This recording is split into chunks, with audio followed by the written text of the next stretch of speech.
G'day mate, 40 here. I'm in Nambucca Heads. We're about 5.5 hours drive north of Sydney. We're about 5.5 hours drive south of Brisbane. We're about 10 hours drive south of my brother in Tenem Sands. So Tenem Sands has been hit for the first time by COVID. Like scores of people are testing positive for the, I assume, the Omicron variant. It's the first time to my knowledge that anyone has tested positive for COVID in Tenem Sands. So Tenem Sands in central Queensland by the coast has gone the entire COVID without any publicly designated cases in Tenem Sands. So lots of rainforest around here.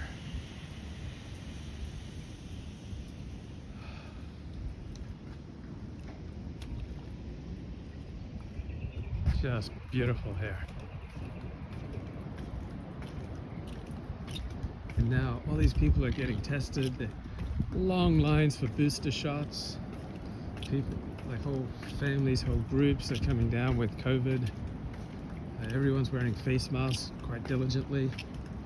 So Queensland's recording officially about 7,000 cases a day, but unofficially probably 50,000 new cases a day of Omicron. In Sydney, New South Wales, I think they had something about like 37,000 cases of Omicron yesterday, which means the real number is probably closer to 400,000. So Omicron is just sweeping Australia, much like the United States. Apparently the US had 1 million cases on Monday, but hospitalizations have gone up only moderately. Now, a lot of people have drowned in this river. I really want to go swimming in it. There's a really nice current. I want to test myself against the current. I guess that would not be wise. So that's my primal thinking. Oh, a bunch of people died here. I want to test myself against that current. Right? Really stupid thinking, but it's kind of how I've gone through my life. So, oh, a dozen people have died in that ditch. Well, I know that I can make it. I'm special.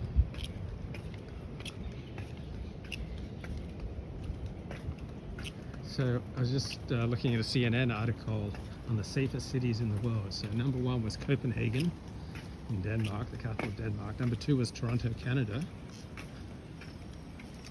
And Tokyo was in there, and Sydney, and another Asian city. So the explanation for why Copenhagen was so safe is that there wasn't a lot of economic inequality. So I've done a bunch of research on social cohesion, and it seems like the dominant academic perspective is that social cohesion depends upon economic equality. And so I guess that's a kind of a Marxist view that economics explains social relations. And I don't think that's the number 1 explanation for social cohesion. So social cohesion,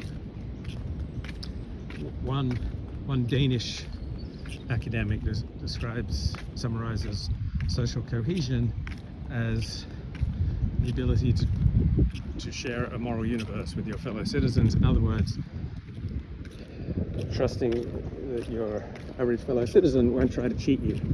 That's what it basically boils down to. Trusting that your fellow citizen won't try to treat you. There's only a tiny number of countries with high social trust, which equals social cohesion. Social trust are just 2 different ways of saying the same thing. So Australia, New Zealand, and Denmark, Finland, and Sweden.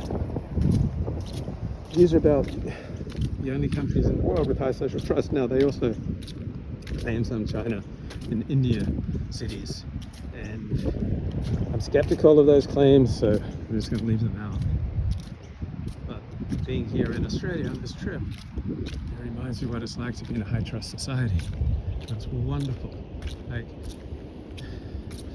your interaction with strangers is far more pleasant here in Australia than in, say, big city America.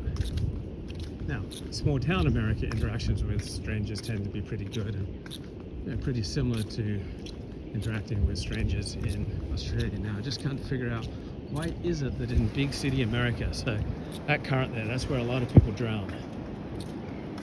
Trying to get over to the heads, Nambucca Heads.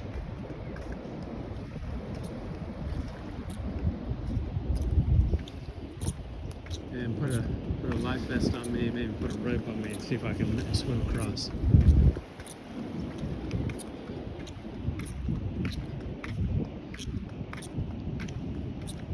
So in Australia, there is the sense that you share a similar moral universe with everyone else, like the notion of right and wrong. Oh, so another favorite academic approach to social cohesion, social trust, is that the bigger the middle class, the more social cohesion, because people in the middle, while striving for incremental advances, they see the downsides of cheating as so huge compared to the possible upsides that they just don't see cheating as worth it. While people at the bottom, people may see much more advantage in cheating, and people at the top may feel much more insulated from the negative effects of cheating. So I think there's something to that. Like, I think the middle class is more concerned about morality and appearances.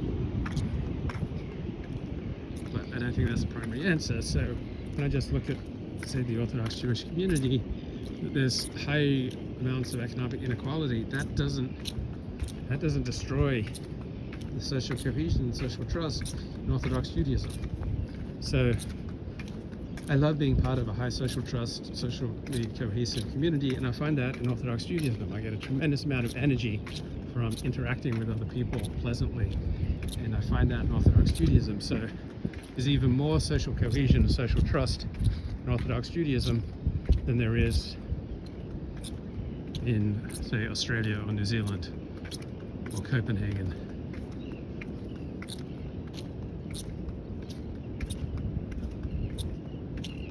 So economic inequality doesn't seem to damage or destroy social trust in Orthodox Judaism, though thinking about it now out loud, so the more affluent the synagogue, the richer the synagogue, the colder it is, the emotionally colder it is. And the poorer the synagogue, usually the warmer, the emotionally warmer it is. Now, apparently if you dive into the water here, there's a good chance you'll drown. So you're supposed to wear a life vest just walking along these rocks, this break. And you can have big waves that run over the rocks. So this is a high risk activity. All sorts of signs talking about what a high risk activity this is. Just walking up the outbreak. And I just want to dive in there and swim over to that sandbar.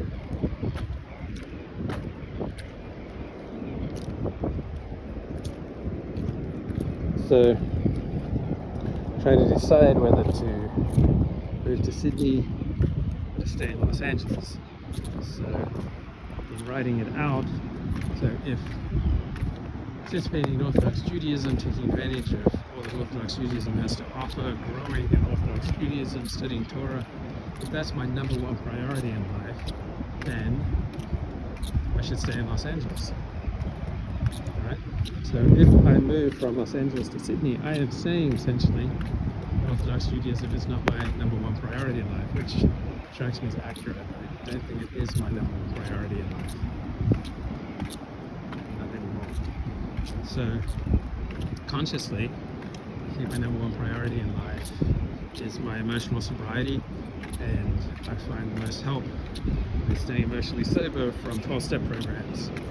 And so if emotional sobriety and 12-step programs are my number one priority in life, then it seems like I would stay in Los Angeles rather than Sydney, because there's much more of a 12-step culture in Los Angeles than Sydney, and there are far more 12-step meetings in LA rather than Sydney.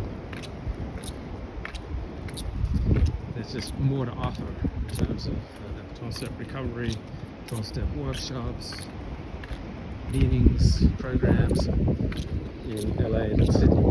Now, I'm willing to do my 12-step work virtually. See, I don't primarily depend my recovery on meetings. I primarily depend upon step work, which I can do anywhere.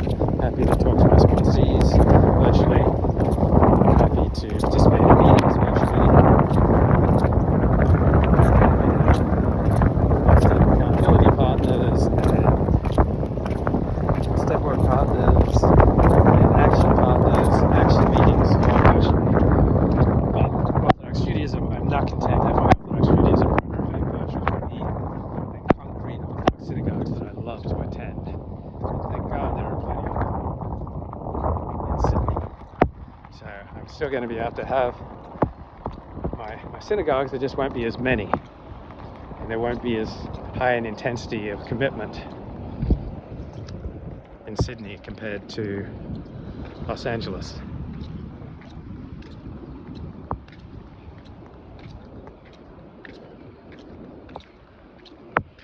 All right, so Orthodox Judaism, LA is more than Sydney. 12-step recovery, LA has more than Sydney. If personal ambition is my number one thing, then there's more opportunity in LA. Like, it's easier to make money in LA than Sydney, probably. There's more innovation, like the future is being created in LA rather than Sydney.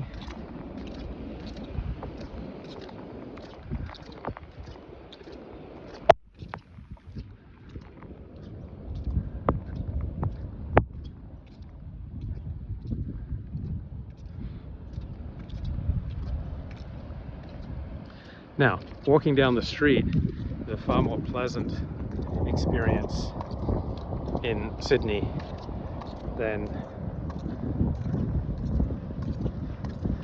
Los Angeles. So walking down the street, going to the beach, using social amenities, going shopping, interacting with strangers, interacting with government bureaucracies, all far more pleasant in Sydney. So there's probably even more mateship in Sydney. Right? There's much more a tradition of mateship in Australia than America. So I get a lot of mateship in Orthodox Judaism, but it's just probably easier to bond with blokes here in Sydney. Australia's about the most sexually segregated industrialized country in the world, so that makes it easier to form bonds with blokes. Now, I think I'd have about an equal number of friends in Sydney as Los Angeles. So even though I've been living in Los Angeles since '94, a lot of people in Sydney that I grew up with and have stayed in touch with, and I feel very at home in the synagogues that I visited in Sydney. A bunch of blokes that I enjoy talking to. Oh, so if being around like high achievers is a top priority for me, then they're going to be more in LA than Sydney.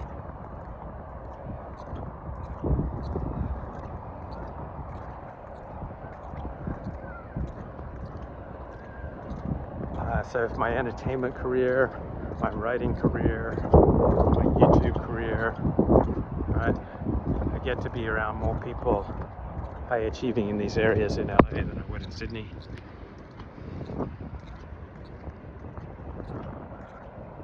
But everyday life is just more pleasant in Sydney, like riding public transport, more pleasant going to the beach, like virtually no crime, particularly in the eastern suburbs. I think Sydney is one of the safest cities in the world.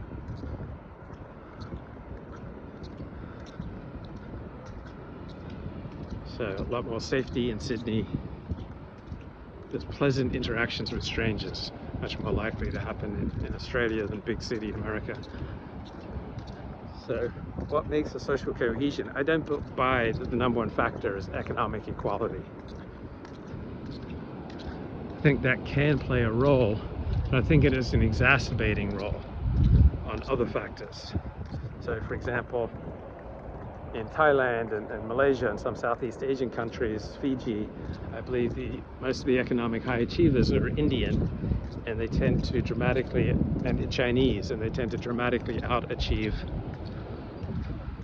the locals, the indigenous.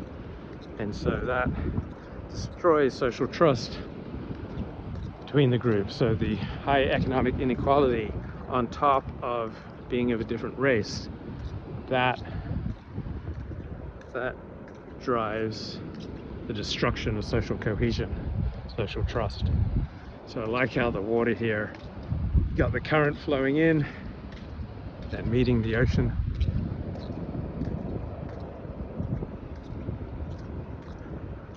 So racial diversity combined with economic inequality, where affluence is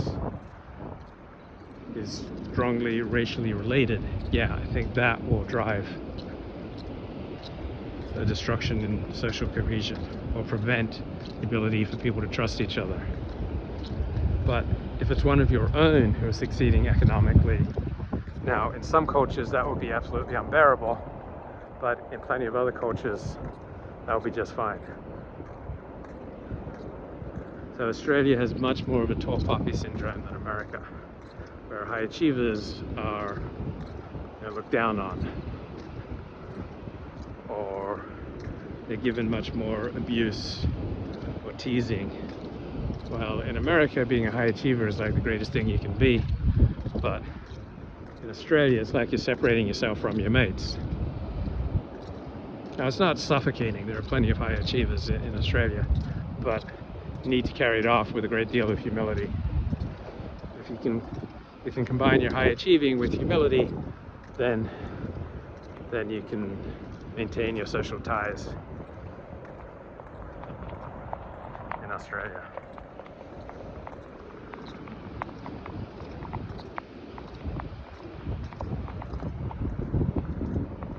Okay, so if I dove in off the rocks right now, apparently there's a good chance I'd drown. So there's a current going into the ocean and the waves from the ocean coming back in.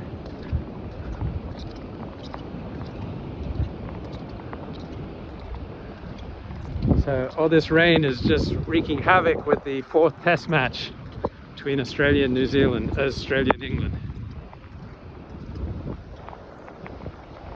That's lovely rainforest here in Nambucca Heads. So my parents had their honeymoon in this area about 68 years ago.